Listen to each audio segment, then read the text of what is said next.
Welcome to the Daily Plunge. We are in the Gospel of Mark. We're looking at chapter 6, verses 30 through 44. So the disciples are with Jesus, right?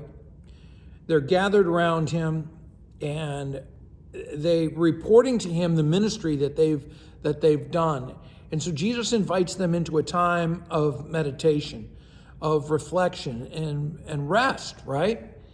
But they can't find any rest because everyone runs to join up with Jesus. And there's no longer any, quiet place to come get some rest. And what's interesting is they went away by themselves in a boat, but the folks run around the lake in order to catch up with him. And when he sees them, he sees this large crowd, and it says he has compassion on them. And really, the better sense of that word is that he has pity on them, that they are sheep that have gone astray, sheep without a shepherd. And what's his response to them? Is to begin to teach. He is giving them the word of God.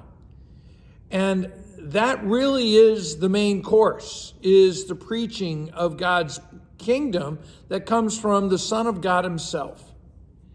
And they're hungry for the teaching because, again, man does not live by bread alone, but by every word that flows from the mouth of God.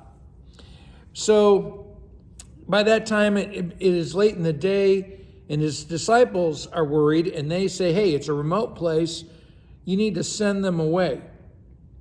And Jesus says, well, why don't you provide for them? And the disciples are indignant. Oh my gosh, that would be like a half a year's wages. And you think about the word of the Bible that says, why do you labor for bread that does not satisfy? And so he says, well, what do you have? And, why don't you share what you have? And they're like, what? We brought our own lunches. They should have brought theirs. Get them something to eat. Well, can't we go Dutch? And, can't they provide for themselves? And he says, well, what do you have?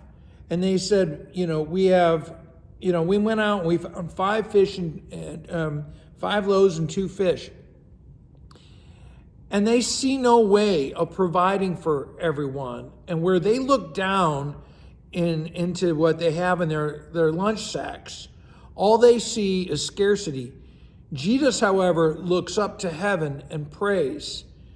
And he looks up and he prays because he knows the Father, and Jesus is aware that God is the provider and he gives the provision. And so he has confidence, right? He must have confidence because he tells everyone to sit down. And basically, they start passing out plates. They start passing out the food. And you can only imagine that the folks in the back of this huge crowd must have been murmuring, asking, am I going to get any? Will there be enough?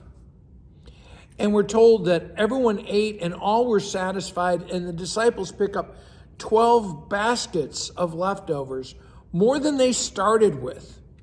And the number that was fed was 5,000 men plus their families, so it easily could have been 15 to 30,000 people. The thing is that the fish and the chips are the dessert, right? This is the after meal of the main meal, which was the giving of the word of God.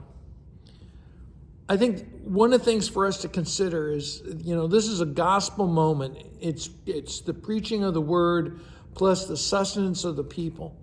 And how is that what we're doing in the church to preach the word and to sustain the people with the true bread of life?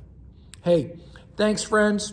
If you're getting something out of the Daily Plunge, please make sure to like it. Comment if there's anything that you think about when you hear these devotions. Subscribe and especially share this everywhere you possibly can. Have a blessed day.